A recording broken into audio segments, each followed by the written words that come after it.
Hey, can you please tell us about the eclipse? I can. Okay, well, first, this is Two Girls, One Ghost. Two girls, one ghost. And we are your ghostesses. That's Corinne.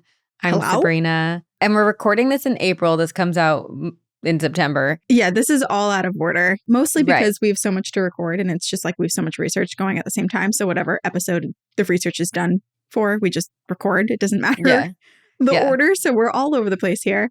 But it is April 9th. So the eclipse has just happened. It's hard to describe what I felt.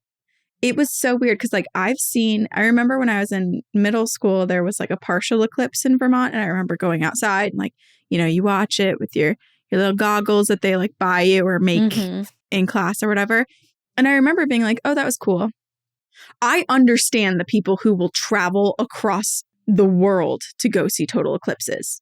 Yeah. It is unlike anything else. It was so bizarre because it's like we're out there, we're sitting in the Adirondack chairs in my parents' backyard in Vermont, right under the line of the total solar eclipse. Very lucky that happened. That's so cool. And we have our little glasses and we're looking up and it's so warm. It's like a perfectly clear day and it's so warm in the sun. And you see kind of like the notch of the moon coming to obstruct the sun.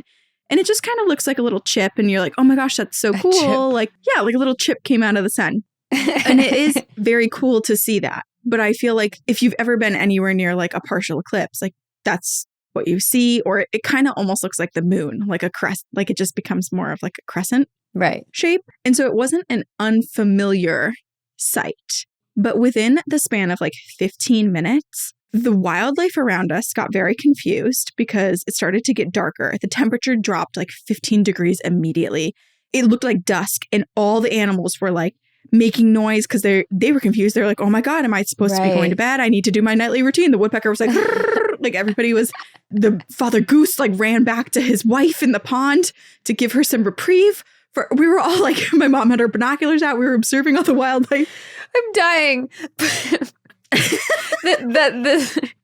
part of it. It's part of the total eclipse experience. It is, but the narrative you are giving it is top notch, Corinne. Yeah.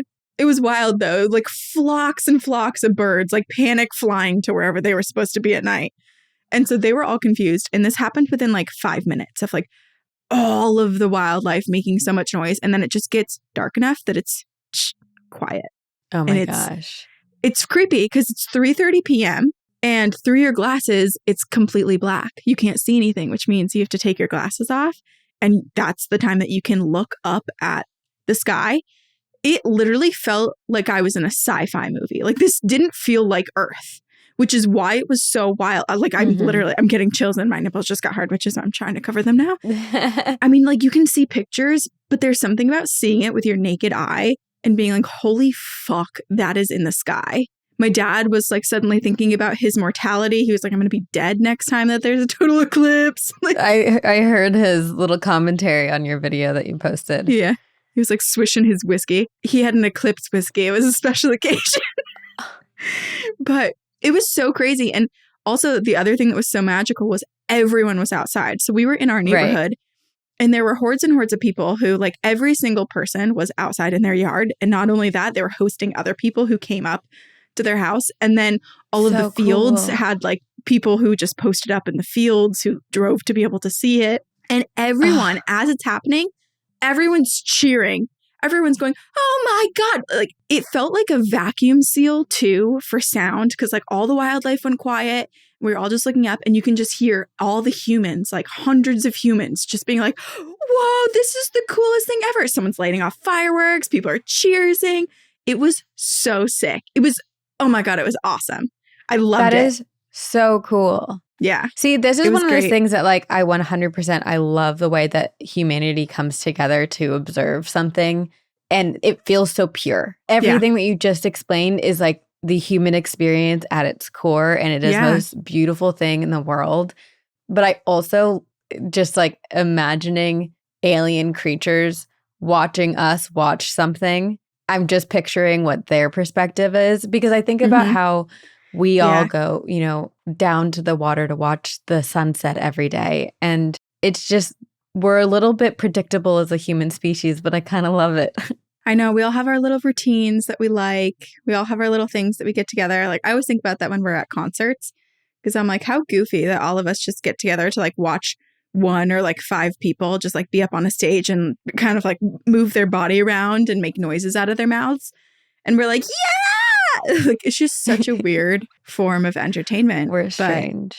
Yeah. Okay. I will say I need to do some research on this because this is only the next day and it's 10:15 a.m., but I am quite tired at the time of recording because it did take us 7 hours to drive the 3 hours home. Oh my gosh. So it was pretty brutal in terms of traffic. We got home super late. They do say weird things happen during the eclipse and traffic might be one of them. I think the population in Vermont like tripled or something. It was just, it was ridiculous. Like there were just so many people on the road. Oh my God. And then when we stopped to get food, a baby waved at me and her mom was like, oh, she's never waved before. This is her first wave. And Brian and I were so excited to be waving at this random baby in the Mows in West Lebanon.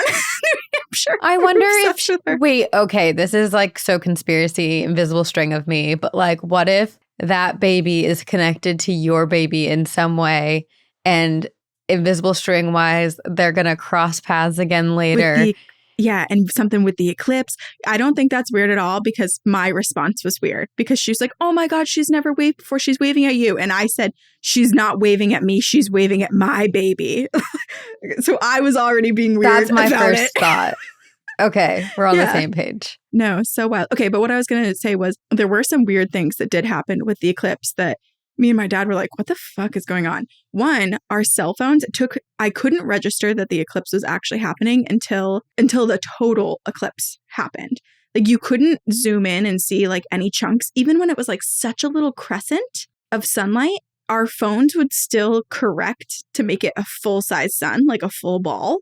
That's so weird. It was weird. And then I was like, okay, maybe this is just like a techie Apple thing, you know, like it's filling in the gaps, it's filling in the blanks or whatever.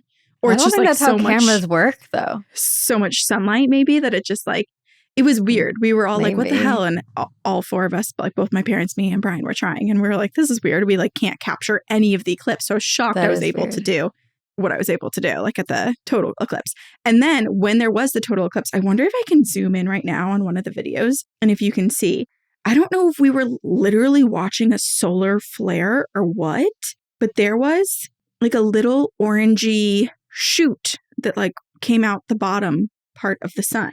And it was there the whole time. You can't totally see it in this video that I took.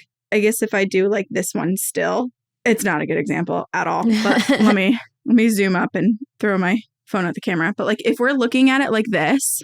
Oh, like how the bottom, that's like such a sick zoom in. There was a little like orangey tail right here. And that's when I introduced my dad to the idea that we live in a simulation. And then he was like, oh, okay, I understand everything that's happening now. That was the first time he's been introduced to that theory? I guess so. I was like, well, of course it's a full sun. Of course there's like some random shit coming off the sun. It's not a solar flare. It's not technology. We live in a simulation, Dad. And he was like, oh, yeah, that does make sense. That makes sense to me. He was quick to accept it. A little too quick. Honestly, I think like I accept life a little bit more if it is a simulation. It's kind of an excuse, right? There's less pressure on living or trying to understand why things are the way they are. It's just kind of like, okay. Sometimes you can be curious and other times you can just be like, it's just the way we were coded, I guess, today. I am curious if other people experience anything strange during the eclipse because I cannot and I will never forget the Sex with Faye story. I feel like things like this happen all over the place. Probably so many paranormal. Was it a total eclipse there?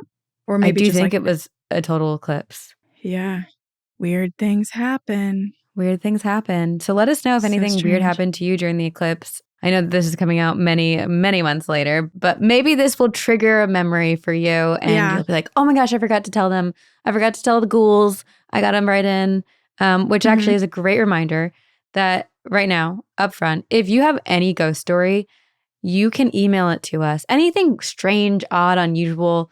If you just want to tell us like what you did for the total eclipse, you can email it to us at twogirlsoneghostpodcast@gmail.com.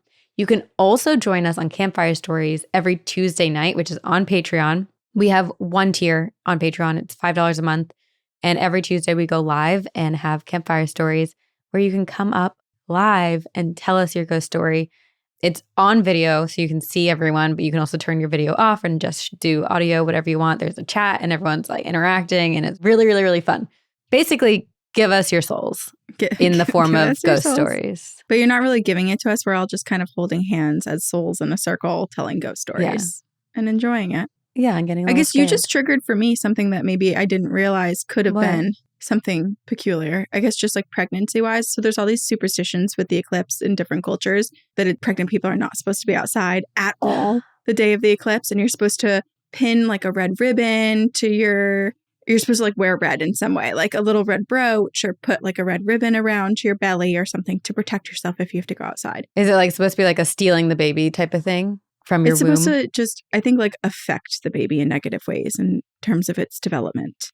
I didn't do any of that, but I guess you're making me realize that my baby was awake like the whole day, because normally like they sleep, they're awake, they sleep, they're awake. You get punched every 20 to 40 minutes or whatever.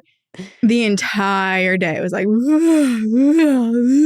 Interesting. Maybe the eclipse did something. It kind of like pulled the weight of the womb. Baby's a creepy kid. We know that. Yeah. What creepy things are you going to tell us today? Well, I picked, so we're living in September when this episode comes out. And so I was thinking about how, like September is really, I guess more like mid to end of September is when the haunted houses start opening. Mm-hmm. And people start doing like haunted corn mazes and all of these like creepy little attractions. Yeah. And there's always all these articles about like the creepiest haunted house or the sketchiest haunted house. And like you did the McCamey Manor? McCamey Manor. Yeah. Yes. You did it in episode 239. And it was honestly pretty disturbing about this potential quote unquote haunted house that might be torture house. Like a torture house. Yeah. Yes. And so I was just kind of looking on the web about places that have this sort of reputation. And I came upon a house. It's a bit of a creepypasta, if you will, but it's still amazing. Okay. And it is the most haunted house. And there's a lot of like legend and lore now kind of spitting off of it, similar to Slender Man. And it's a house that I would like to discuss, because should you ever find yourself inspired to go to this house, if it pops up near you, you definitely should think twice. Ooh. This is a trigger warning for violence and graphic descriptions of dead bodies. Oh, shit. Okay, cool. Yep, we're getting right into it. Happy spooky season, everyone. Woo! The eclipse was great. We love humans and magic and life. And now let's talk about death. A dead body. And everything horrible that could happen to you if you walk into the wrong home. Oh my gosh. This is the No End house. Okay, can I just give you my prediction about this? Because based on the name, I'm imagining a combination of the Backrooms meets the 11 Mile Game meets like Lost Time. Sabrina, it doesn't really exist. How interesting you say all that. Perhaps this is the most predictable story after all. We've been doing this for far too long. I know. We recognize the patterns. Yeah. Okay, so it's said that the No End house got its name because no one has ever made it to the end. So you see no end. Although we're going to learn that some of Sabrina's predictions right here are probably more appropriate for why it's named the No End house. I feel like that's like such a lore with all haunted houses, even like the real ones, like the non-creepypasta ones. Like there's like the 13th floor, or there's one in Pennsylvania that's like no one's ever made it to the top floor. Everyone like chickens out and gets scared. But I think that's a lot of buildup and great marketing on these haunted houses. Yeah. Perhaps. And it's also, I feel like there's so much buildup to those particular houses because almost every single one of them requires you to go in alone. Yes. So there's already that sense of fear of like what will happen. You're alone. There's no one to lean on. There's no friend to like hold the hand of and be like, wow, this is really creepy, isn't it? You're by yourself. So at the No End house, there are 9 rooms to get through. And if you do get through all 9 rooms, you will receive $500 in cash. So there is a prize. There is some incentive, although I'm not sure if $500 is worth it. Yeah. But it's enough to get people to go, right? Like people are intrigued. Okay. But if you're thinking like, oh my gosh, $500, like I could use it. I definitely am super brave. I could easily get through 9 rooms. Watch me conquer this house. Good luck finding it. Because this house is not just one that's advertised online for you to go find. It's a word of mouth house and it travels. It just randomly pops up and no one knows how it pops up, who has set it up, who runs it. It just randomly appears. It would be fun to like be on the paranormal team that moves this house around. Yeah, definitely. I mean, it's kind of circus vibes, right? Because like circuses, like they notoriously pop up overnight too, right? Like they construct things so quickly and then they leave before you know it. And that's exactly what the No End House does. It pops up, it stays just long enough to terrorize the population who figures out that it's there, all the locals, and then it dips, never to be seen in that area again. Well, this makes me also think that so many people accidentally stumble upon it. And it's kind of like the house in the woods. Ooh, what's this? I'm curious. And then, you didn't realize what you've walked into and now there's no way out. I am curious who the first person in the area is to go into the house, because it does seem like a lot of it's word of mouth for who figures out it's there. But then I thought no one makes it through. So how do they get out to tell people about it? Well, because you're assuming you're trapped like the back rooms and you die. Oh, okay. You can tap out. Like you can leave? Maybe. Okay. There's some open-ended questions we'll have at the end of this. So the original story, it was published by Brian Russell over a decade ago, and it now exists on the creepypasta websites and stuff like that. And it all begins with two friends named David Williams and Peter Terry. David and Peter, they met through college. So they're really good college buddies, but now they're adults like us. But unlike us, they started to kind of lose contact because Peter, unfortunately, after college, he really did kind of struggle with some addiction issues, and it kind of like really took a toll on him. He dropped out of college after his sophomore year. So they really only spent like 2 years together. But David was trying to kind of maintain this friendship with Peter. And one of the things that they would do was they would, this happened over a decade ago. So this was like when we were in middle school. Like it was AIM days that this was happening. Okay. So they would chat on AIM semi-frequently, like every week, because everyone was addicted to AIM. We were always on it. Leave your away message. Everyone knows like the door sound when you log back in. You know someone's there. They would kind of like connect through that still. But there was a moment, basically like a 5-week stretch, where David did not see Peter log on to AIM at all. And he was kind of worried because he was like, oh my God, Peter's been like really struggling with addiction. Perhaps something bad happened to him, or he's like in this really horrible bender. Right. And so after 5 weeks, when David is sitting there and he's logged on to AIM, Peter's name, the door opens and Peter has logged into AIM. This is such a good like beginning to a creepy story. This whole thing could easily be a movie too. Like it's so good. It could be fleshed out so much more. Yeah. So David immediately is like, oh, I should reach out to Peter. He goes to send him a message, but before he can even click on to Peter's name, immediately he receives a message from Peter. And it reads, David, man, we need to talk. And David doesn't know what he's going to say. Right. But Peter then goes on this whole spiel about this haunted house that he went to called the No End House.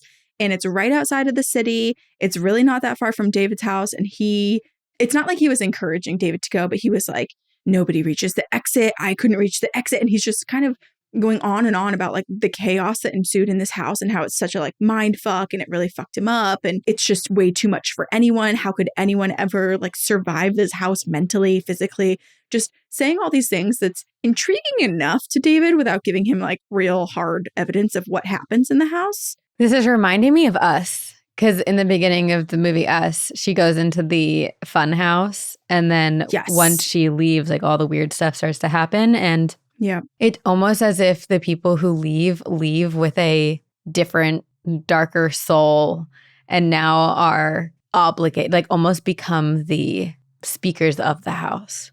Right. Yeah, they're like doing the work over a long period of time for the house and to like kind of provide it more like another meal of another person soul to come through.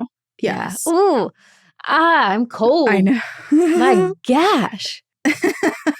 It gets worse. Okay. So Peter's saying all this stuff and David's responding to him because it's like one of his friends and he's intrigued enough, but he's also like, Peter, he's on drugs. Like we know that he has an issue and clearly that issue maybe has gotten a lot worse and he like was on a bender and he was tripping his balls off and maybe he still is.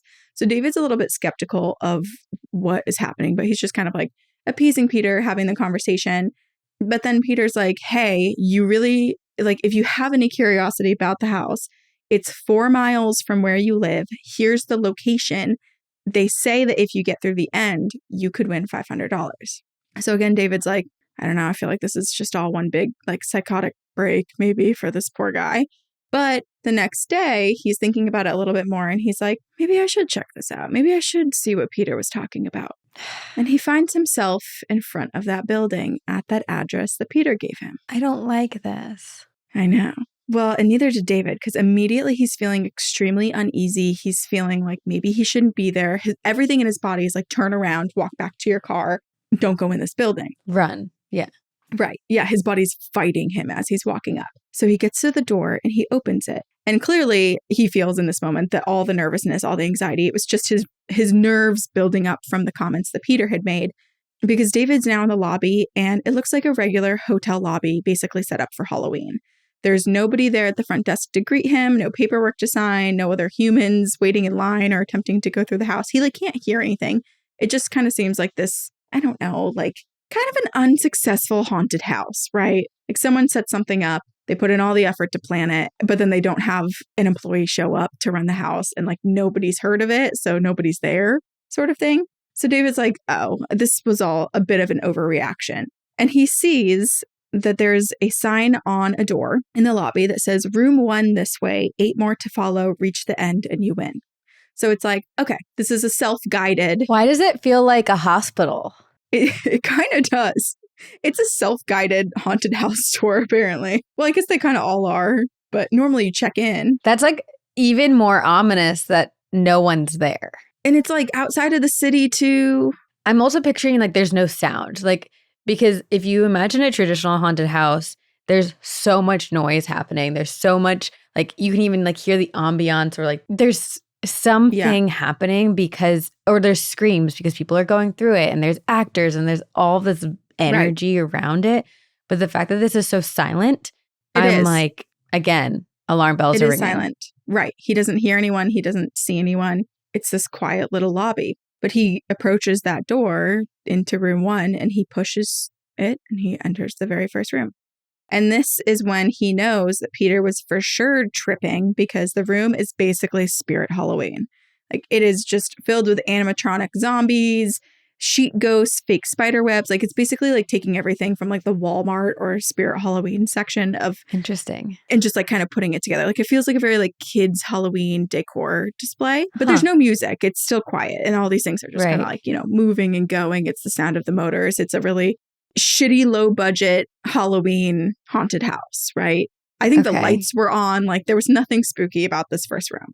But his instincts are still sending alarm bells. Not in this room. No. Oh, not in this room. No. He was really nervous getting up to the haunted house. And then he was like, once he was inside, he was like, okay, maybe I was just overreacting.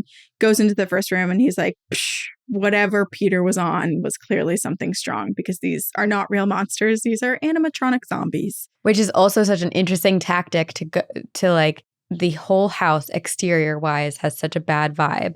It's unsettling. And then you go into room 1 and immediately your guard drops, which is such a good tactic to then terrify someone. It is. And I feel like that kind of consistently happens throughout different rooms where it's like you think you have reprieve and then you're in for worse. Oh, gosh. So David doesn't know that at this point. So he walks across the room. He just waltzes through, you know, steps over all the animatronics and random plushy Halloween spiders.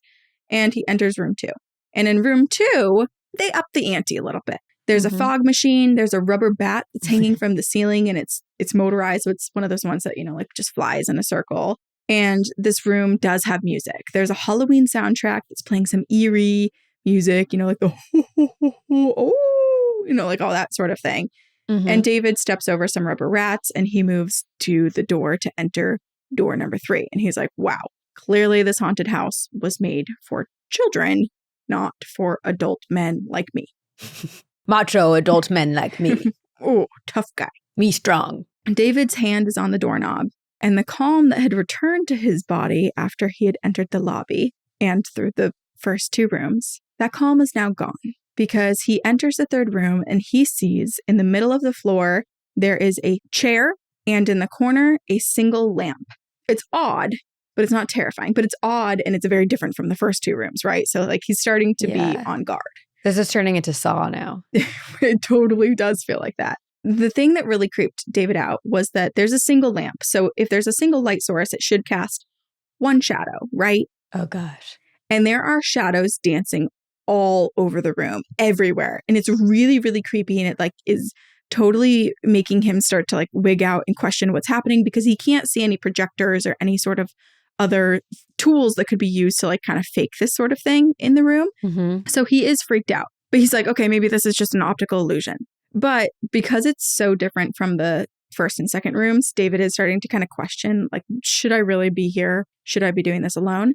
So he decides $500 is not worth it. Let's just turn around at the third room. No one would ever know that he quit. Like, who cares that he quit? Whatever.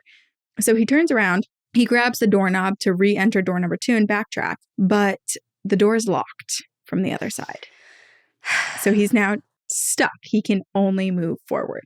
He turns back around to face the room, and all of the shadows that he had just seen are now gone. So he's like, maybe I imagined it. Maybe my eyes were just adjusting to the light. Maybe it was an optical illusion that maybe was intentional or whatnot. But like now it's fine. Now it's just a chair and a single lamp in the corner. You know what I'm kind of picturing? I'm kind of imagining that like in order for Peter to leave, and this is kind of like It Follows-y, which I know you love. So yeah, I'm doing that reference for you.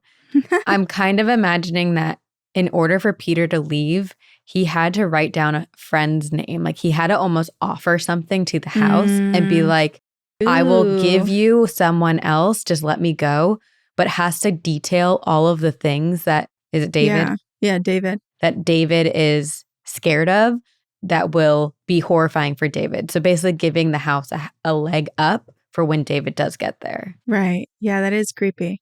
Because I think we both know in this story too, like the house is alive. Like it's its own 100%. Sort of entity. Monster house. Yeah.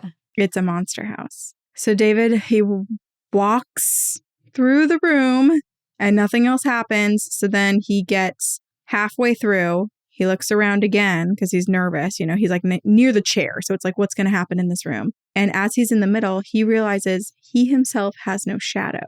So now there's not a bunch of shadows being cast, but more the absence of any shadows at all, including his own. So he's like, how the fuck could they make this happen? Because he's a moving object. It's not like there could be some trickery from what's just set up around the room.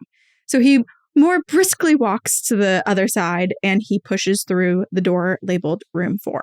He enters and the door closes behind him and not an ounce of light seeps through from room 3 into room 4. The door closes and he's now standing in complete darkness. Like not a single light source, like nothing glowing a little bit, like complete darkness. Cannot see. He's in a void. There's no sound in the room either. It almost feels like it's vacuum sealed. And all David can hear is just his own heavy breaths. So he stretches out his hand in front of him and he very slowly feels around the room. And he can't find the door, so he begins to panic. Like as he's gliding his hand, there's no cracks, like nothing that would indicate that there's another door or any way out. And so he falls down to the ground and he's there on his hands and knees. And there's this low hum that fills the empty space. So now there is a sound. And he suddenly feels like there's a presence in the room with him, but it's completely black, so he can't see anyone. Oh, that is awful. Yeah. He gets back to his feet and he feels the presence lurk a little bit closer to him. He then takes a step back, but he can't see anything. He doesn't know where he is in the room, and he does not know where the other person or thing is in the room. And suddenly there's a flash. Like it's like a strobe light for him to be able to like kind of see the room for a second. And with that, it lit up the entire room and there's nobody in the room with him. Yet he feels like there's a presence there. He's then plunged into darkness again, and the humming noise is now so loud it basically is vibrating the room. But he did see a door when the light flashed. And so he inches in that direction that he had seen the door, and his hand makes contact with the doorknob, and he enters room 5. So he made it through the trippy, dark strobe light room that was humming, and now he's entering room 5. And he's like, okay, this house, each room is clearly trying to be really trippy. It's trying to play on my senses. Like I understand now why Peter was so freaked out, because it is really disorienting whether you might have gone in on acid or not, you know? Right. Okay. But this is now 5 of 9. So the first 4 are, yes, they're scary and they're trippy, but it does seem relatively easy to get from the entrance of the room to the exit of the room. It's not like you're stuck Right. there having to experience something in the room. Like you could, hypothetically, you could enter and run quickly to the other door. Right. I'm imagining a smaller room, but do these rooms get longer and longer, or does it get harder to get to the door? I'm curious. Yeah. I'm intrigued. Well, and I Corinne. think David was curious too, because I think at this point he's starting to think about Peter's experience and what Peter told him about the house. And he's also like, wait a second, Peter said nobody's ever gotten to the end and he himself didn't get to the end. But how does no one get to the end if you can't leave through the door behind you? Wouldn't everyone have to exit through the end? Ooh. So he's a little confused about how this all works. Me too. But his eyes are adjusting to room number 5. It's light. It's bright. His eyes gaze up to the ceiling. And there are trees in this room. This is not an ordinary sized room that he'd been in before. This is not like an office space or just like a house, a normal size like bedroom or living room. This is like an atrium, like a hotel lobby that has multiple stories. And these trees are old. They've grown there for a long time. It reminds me of where we went to college at LMU. It feels like I'm imagining the height of U-Haul, University Hall. Oh, this is interesting because it's defying the physics of what the place looked like on the exterior. Okay. Mm-hmm. And so there's not only trees, but there's like brush there. Like it's like this room wasn't set up to look like a jungle room, but actually was basically just like a conservatory atrium of some kind that already existed there. But he's like, okay, well, how does that make any sense? Because this isn't just some big hotel and I entered the lobby and this is the center of it that I couldn't see. From the outside, this very much just looked like a house. It's not big enough nor tall enough for this room to exist in it. Right. And I'm sure he's processing all of this very quickly. And then I'm sure you're about to tell us that more things are coming at him. So it's hard for the brain to fully comprehend what's happening. Totally. And before in the other rooms, even the dark room that he had just come from, when there was that flash of light, he could spot the door. In this room, he cannot see any doors because there's so much vegetation in the way that it is like kind of traversing through a jungle. And so he's like, okay, well, at least there's no bad feeling in here. There's no weird humming or darkness or weird animatronics just kind of wiggling across the floor. So he walks to the center and he notes that there are either animals in here or there's a soundtrack playing that makes it seem like there are animals because he can hear flapping bird wings. He can hear insects, that sort of thing. It kind of makes me think of Jurassic Park. It does. Or this one made me think of the Hunger Games where they're in the clock section and there's like the tracker jackets or whatever they're called. Tracker jackers? Yeah. It reminds me of that a little bit too because it's like you sense something's there but you can't see it until it feels like it's too late. So David's walking around for a few minutes and then he sees the first sign of an actual animal.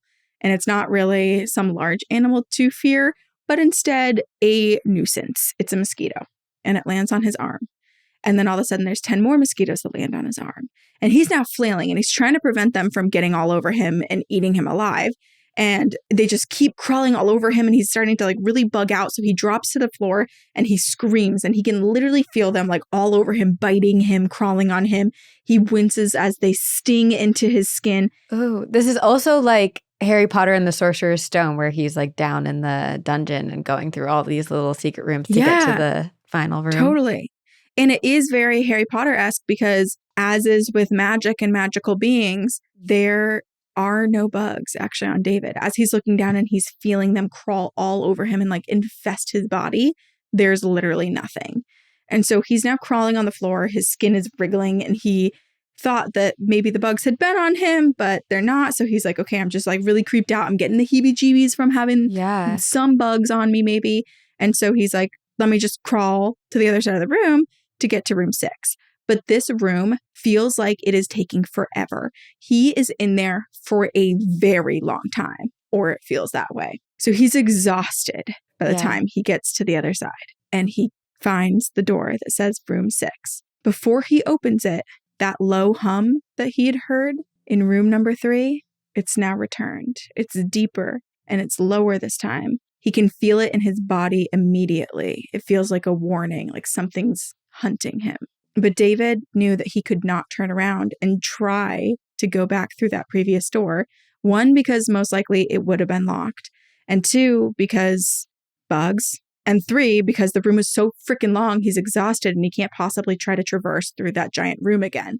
So he's like, whatever this thing is that's lurking here, I think I just have to keep moving on and test my luck here, try my luck. So he presses through the next door and the door clicks behind him and the hum immediately stops. No more noise. He looks back to the door and the door is no longer there. So the door he quite literally just walked through and it clicked behind him. He turns back because he's like, oh, there's no humming. So he, just naturally turns to where that ceased to happen. And there's nothing. Smooth wall. He's inside the room. He turns and he looks. And there is a chair and a lamp. Just like in the other room. Mm-hmm. Was that room 3 as well? That was room 3. Okay. Yeah. Okay. Which is where the humming was. Room 4 was completely dark with the strobe light. Okay. Yeah. Room 5 was the jungle. We're now in room 6, which just like room 3, a chair and a lamp. But there's no door. There's no exit. In the lore, are the rooms the same for every person? Like, did Peter experience it the exact same way or did they change per person? We don't know because the description that Peter had given David wasn't really descriptive. He was just saying like no one can mentally get out of like it's chaos. Like who could possibly survive that all 9 rooms? So David is like, fuck, I am trapped. He starts to drag his hands along the wall and scratch slightly for like some form of hidden door from where he just came in. Because there has to be a door there. It can't just be normal wall. How would that ever happen? He just walked through it. So he's kind of frantically scratching around like, how the hell did they conceal the door that I was just coming through? And he cannot feel anything. And he's really not feeling confident about finding the next door because he can't see it. And if he can't feel the door that he just came through, how's he ever going to find the door that he's supposed to leave through? Ooh. So he's frantic now. And he is falling to his knees. He's scratching at the wall and door like he's having a full-on panic attack. And then suddenly, in the room that he thought he was alone in, a voice calls out and they say, "Are you all right?" And David jumps and he turns around and he finds he's no longer alone, but there's a little girl in front of him. She's wearing a soft white dress and the dress went down to her ankles. Her eyes are blue. Her hair is blonde. David immediately feels creeped out and horrified by this little girl. It looks like a little girl, but he knows that it is not a little girl. And as soon as he kind of makes that connection in his brain, she's standing there, the little girl, looking at him. And David suddenly starts to, it's almost like seeing a projector throw 2 images on top of one another because the little girl is now transforming into a man covered in fur, hooves for feet, and an inhuman head that was similar to kind of like a mix of a wolf or a ram. So David's like, I am looking at the devil. And the image keeps going from like this devilish hooved figure to the little girl, like back and forth, back and forth. You know what's wild is that I was truly just thinking about this is the type of thing that the devil would create in order for someone to sell their soul to him. Because if you make it so impossible and so terrifying to get out, it's like, well, I actually have a way out for you. You put them at their lowest possible, like where they're desperate. You give me your soul and I'll let you out. And then also this is reiterating your fear of little ghost girls. It's kind of reminding me of, I'm only halfway through the book, but The Invisible Life of Addie LaRue. Love. Just like that. Yes. Presence that keeps coming back and kind of taunting her. So David's terrified. All of the air, all of the breath that he had in his lungs is now sucked out and he could not understand what he was seeing.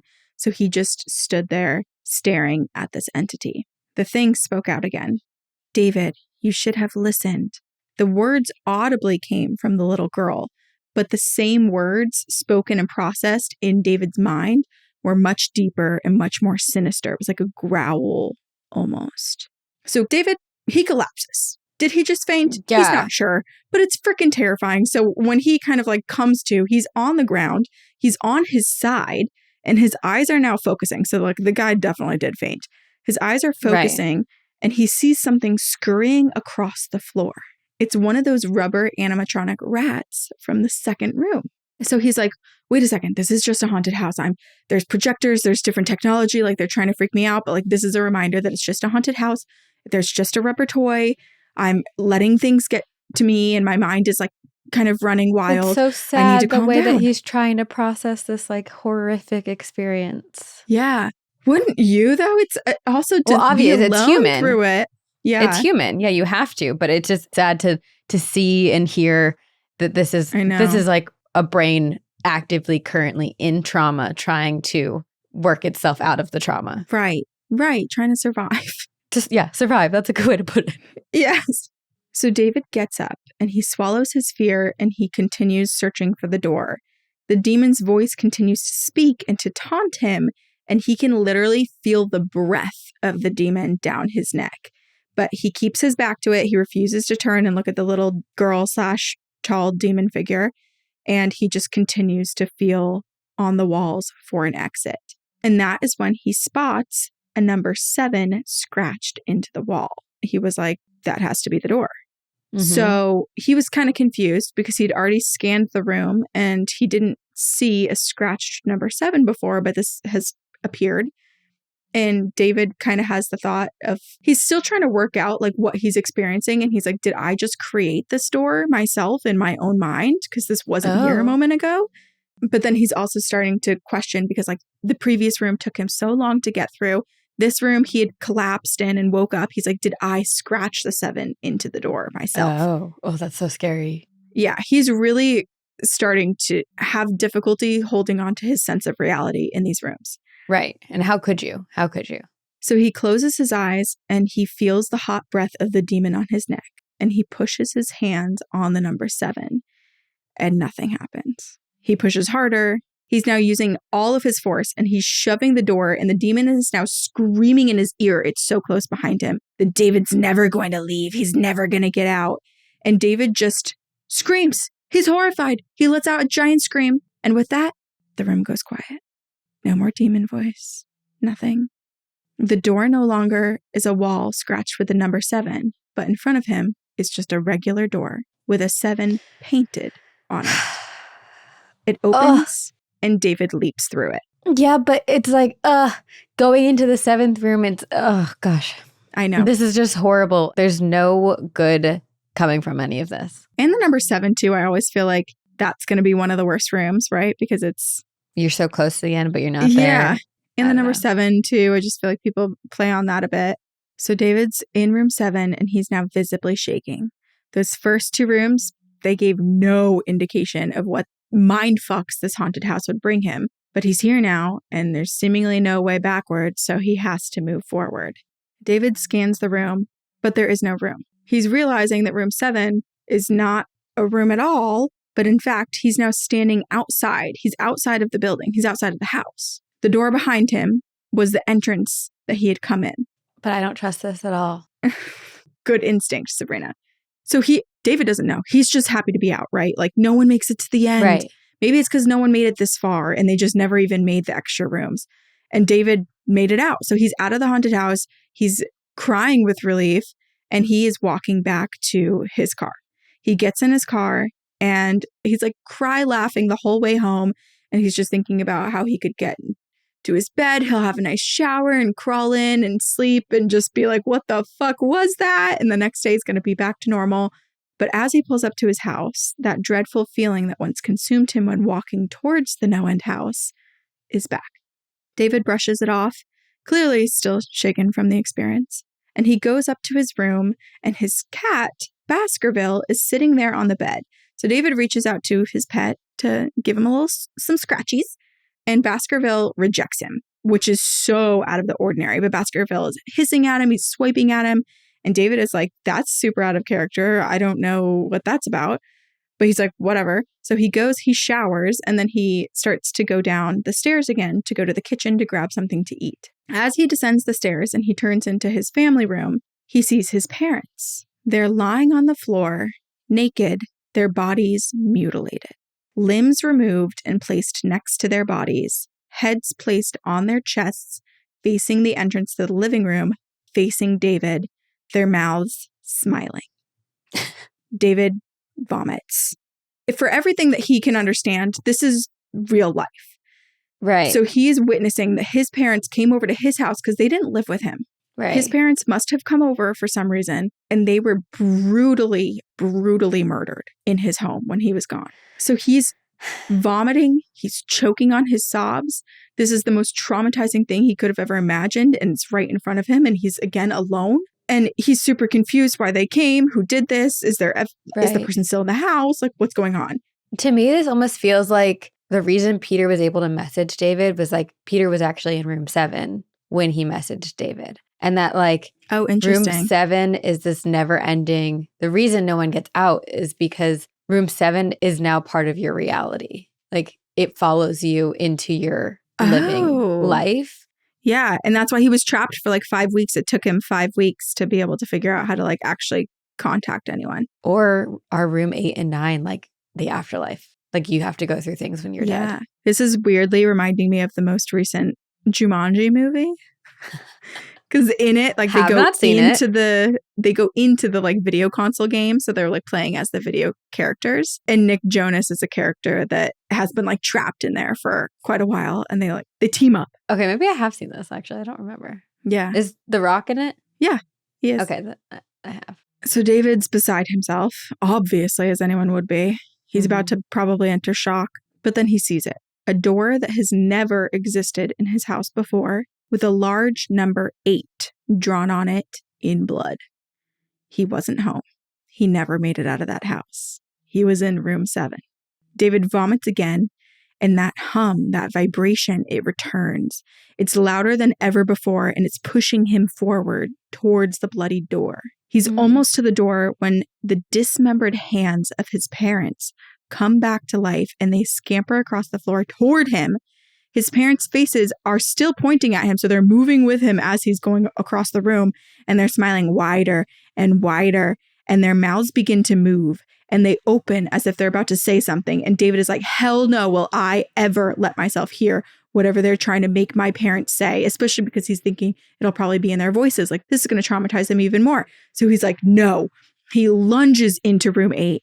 The door behind him closes. A single chair, a single lamp. No. I just gave myself like the creeps. I wonder what happens if you sit in the chair. Well, there is someone sitting in the chair this time. Oh, shit. There's a man, and that man looked exactly like David. It was his doppelganger. Like nothing different about this man. Cool. So David walks closer to the man in the chair, closer to himself, and the doppelganger looks up with tears in his eyes and pleads, please don't do it. Please don't hurt me. And David says, what? Who are you? I'm not going to hurt you. Yes, you are. You're going to hurt me, and I don't want you to. And the man is now rocking back and forth, sobbing as he's saying this to David. You know what this reminds me of? There's a movie. I think it's an A24 movie. Let me look it up real quick. It's super weird. Oh, Infinity Pool. Infinity Pool. I've never heard of it. Super freaking weird, but basically, I don't want to ruin anything, so I won't. But basically, it's these like really rich people and they get in trouble, and they, instead of them being punished, they pay to get their bodies cloned, and then the clones are punished. Oh, weird. It's really fucking weird. Wait, it's like that other movie. Oh my God, what is it? I can't remember, but it's Paul Rudd, and it's like you pay. Oh, it's a TV show, the Netflix one. Right. Like the premise of it is Paul Rudd lives in a world where like you can pay a lot of money to get yourself cloned, and the new version of you is better in like every way. Living with yourself. Yeah, living with yourself. And the old version of you is supposed to be killed and your consciousness put in the new body. But that doesn't happen to Paul Rudd in this, and he's alive with the better version of himself. Right. Well, so the whole concept of this movie is like at what point do you know it's you or the clone that's being killed? And then there's their consciousness in the clone and all of this stuff. Anyway, so this just... Because if you were the clone, you'd have all of the same, like the memories implanted of your previous life. It's too trippy. I can't even... Right. I don't want to think about that. Right. And now room 8, David is facing himself, and room 8, David, who's sitting in the chair. What if that's real David, who since the very beginning of this haunted house has actually been stuck in this chair and being tormented in the mind? Man, it's fucked up. This is trippy. So David responds to his doppelganger. He says, listen, who are you? Why are you? And he's interrupted because his doppelganger cries out again. You're going to hurt me. You're going to hurt me. If you want to leave, you're going to hurt me. So that seems like a clue, right? That means you can't leave without hurting him. So David says, why are you saying this? Just calm down, all right? Let's try to figure this. And he stops when he realizes that his doppelganger that looks just like him, sounds like him, is dressed just like him, has one difference. The shirt that this man is wearing, the same shirt that David himself has on, this man's shirt is embroidered with the number 9, the 9th door. You're going to hurt me. You're going to hurt me. Don't, please. You're going to hurt me. David says, David? Yes, you're going to hurt me. You're going to hurt me. David now scans the room because he's like, surely I don't have to hurt a living person to get into room 9, right? But he looks and there's absolutely no indication of another door, no scratch marks with the number 8 etched into it, nothing. So he bends down and he looks underneath the chair and he's feeling under the chair for something and he finds something. A knife? Yep. A tag is attached to it that reads, to David from management. From management. From management. How is this not a movie? Right? It's so good. Someone's got to buy the rights to it. Yeah, seriously. His doppelganger is still rocking and uncontrollably sobbing. And David is sitting there, the knife in his hand, and he's like, how could anyone know that I was coming here? How does management know my name? I didn't check in at the desk. I never gave my ID. There was no reservation made. How do they know who I am? And how did they know that I was coming to the point where they could find an actor who looked not just like me, but exactly like me? So he thinks of Peter, his college buddy, who had frantically tried to tell him about this awful haunted house and how it will fuck you up. And he's like, did Peter go into this room? The doppelganger spoke again. He said, David, what do you think you're going to do? I don't know why I said that in the way that I said it. I feel like it was a little... Yeah. Wow, your acting chops just came out. I felt like David. What's her... I want a hot dog real bad. Oh, Jennifer Coolidge. I feel like I said it like that. But he's like, David, what do you think you're going to do? And David looks at his doppelganger and he says, I'm going to get out of here. The doppelganger then smiles, slowly gets up from his chair and faces David. They're eye to eye, top of head to top of head, true doppelganger. The voice now changes, and it's not David's voice that he's hearing from this man. It's something else. And the voice says, now I'm going to hurt you. I'm going to hurt you, and I'm going to keep you here. Without missing a beat, David tackles his doppelganger. He gets on top of him. He looks down at the face that is his own, a face that is now terrified again, and the hum returns to the room. It's louder. It's pulsing. It's all around him, closer and closer. David clenches the knife. He slams it into the chest of the man beneath him, and the room goes black. And David's now falling. His mind is reeling. He's falling. His mind is reeling with the thoughts of everything that just happened, and he feels hopeless. He's suddenly consumed with the feeling of like being lost and depression and suicidal thoughts, and he just wants this to end. He wants to get out of the house, even if that means dying in the process. This is actual hell. And he's still falling. He's still thinking about this stuff. He's falling and falling and falling. The feeling of falling is never ending. And he's like, oh my God, this is what room 9 is. It's just the perpetual feeling of falling in complete darkness. But then just as what had happened in the earlier room, in room 4, this pitch darkness is interrupted by a flash of light. And this time, the light is not like a strobe light that just comes and goes. It stays. And now he feels ground beneath his feet. He's standing. David slowly walks towards the light, and when he gets to it, he realizes that the light is actually a vertical slit down the side of an unmarked door. He pushes on the door, and he's back in the lobby of the no-end house. So he did make it through all 9 rooms. Wait, but what was the 9th room? Was the 9th room just falling? The feeling of falling, yeah, until it just eventually is interrupted by the flash of light. He walked towards the light, opened the door. He's back in the lobby. Looped around the whole house. The 9th room feels like it's not even a real room. But most people don't even get that far. So I don't know how, but they don't. Okay. But he's now in the lobby. Again, there's no one there. There's no one waiting to go into the room. There's nobody working there. But there is now an envelope on top of that check-in desk. And the envelope has his name written on it. So he grabs the envelope and he slowly opens the letter stuffed inside. And it reads, David Williams, congratulations. You made it to the end of No End House. Please accept this prize as a token of great achievement. Yours forever, management. Along with it, 5 crisp $100 bills. So he won the $500. David's delirious. What the fuck just happened? What the hell is this place? He starts laughing. He can't stop laughing. He's like maniacally laughing now because that's all his body can even do to react to this. So he carries the envelope with his cash. He gets back to his car and he's laughing the entire way home. He gets out of his car. He's laughing up his front steps. He's laughing in front of his front door. And as he's about to enter his front door, he notices that there's a scratch mark etched on his door, the number 10. Stop. Credited to Brian Russell, the No End House. That's the end of the story? Yes! That is so such good. a creepy pasta. Yeah. But I knew it. I knew it doesn't end. I knew you never get out of this house. That like it continues forever and ever, and I guarantee it continues into the afterlife. I'm so curious how much time actually passed. Right. Like how long was he actually in there for? And like the management saying yours forever, you don't ever get out. That's the clue. You're stuck forever. Jeez. But then it is weird. It's like, what was Peter's involvement? Because also, was it even Peter, or was it the house itself consumed Peter and then like used its powers to like kind of web out? Because Peter went missing for 5 weeks. And Brian had said that before he could even, like, it was almost impossible how quickly Peter had messaged him on AIM as soon as he signed on. It was like an instant. Like, signs on is already messaging David. Yeah, that's super weird. Mm-hmm. It did make me wonder. So how long has McCamey Manor been around? I mean, I know Halloween and like these types of stories are, a lot of people are inspired by just this type of stuff. But I am curious, like, if there's any influence between these two stories, between this creepypasta and McCamey Manor.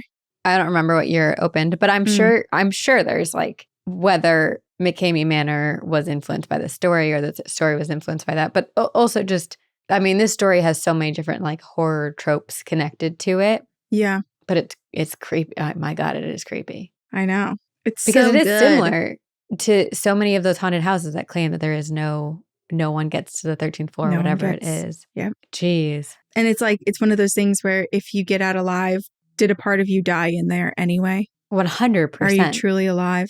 Yeah. David's got a lot of therapy to go through. $500 is not worth it. And it's also, yeah, gosh, I don't like this. I hope no one goes in search of the No End House. I know it potentially is a creepypasta that is just a made-up story, but I imagine that the paranormal realm and Satan have the power to create places like this and use something that humans have created to make it real in existence, to make you go through it. So just don't go looking for it. Stay in your homes, never leave. But if you do find it, tell us. If we apply everything that we had just said about this house to our current telling of this house, what if this house really does exist, but it truly is a pop-up, and us hearing about it in this form, in the form of creepypasta, is the equivalent of us being reached out to, just as David had been reached out to by Peter via AIM. Meaning like now we might run into it and find it? Yeah. Don't go in.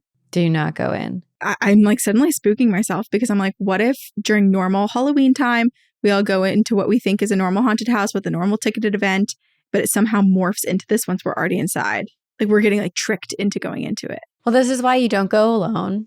Yeah. You stay with someone, you tie string to one another so you don't get separated, and always have on you some type of protective crystal or holy water or whatever aligns with you and your practices. Yes. I feel like that was such a witchy way for you to you came with answers. Thank you, Sister Witch.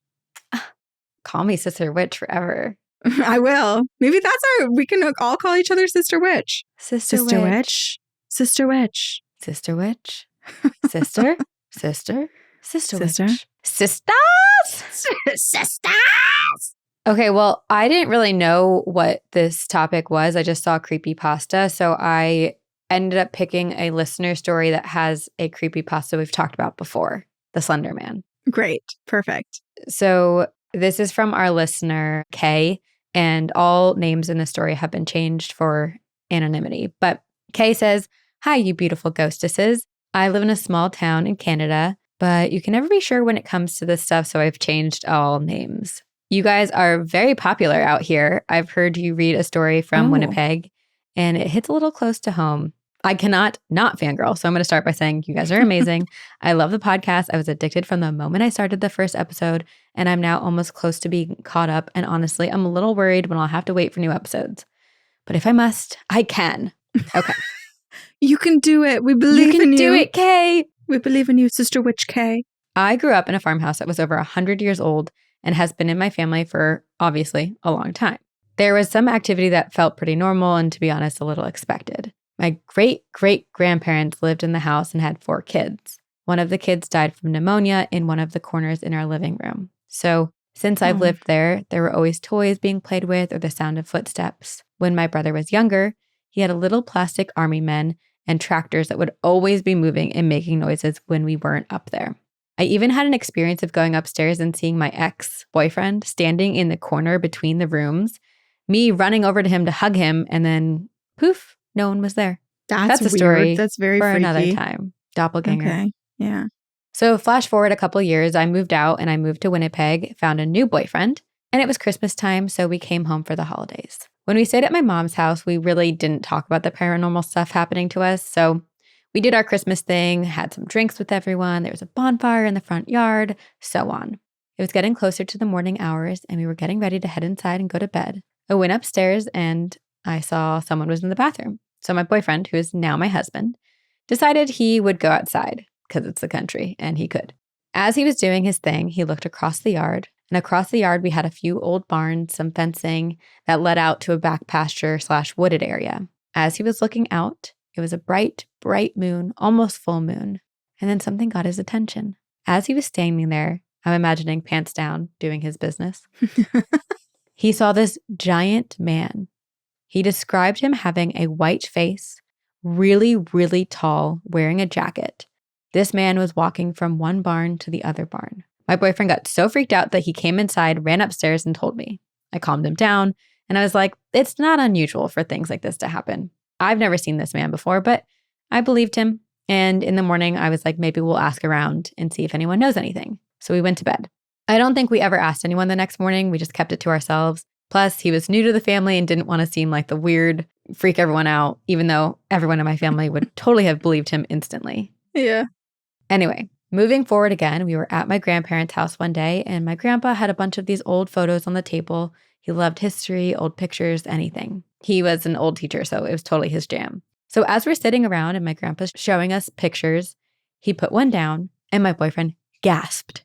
"That's him," he said. "What?" I replied, a little confused. "That's the man I saw walking at your mom's house a while back, remember?" Sure enough, we told the short story to Grandpa and Grandma, and my grandpa had mentioned that photo was my great uncle Tim. We just about shit our pants. I hadn't seen many things, but I felt lots of things, and my boyfriend proceeded to tell me that he's had so many encounters with ghosts and spirits, from seeing them to living in haunted houses. It blew my mind. I had no idea, and it definitely gave him brownie points in my books.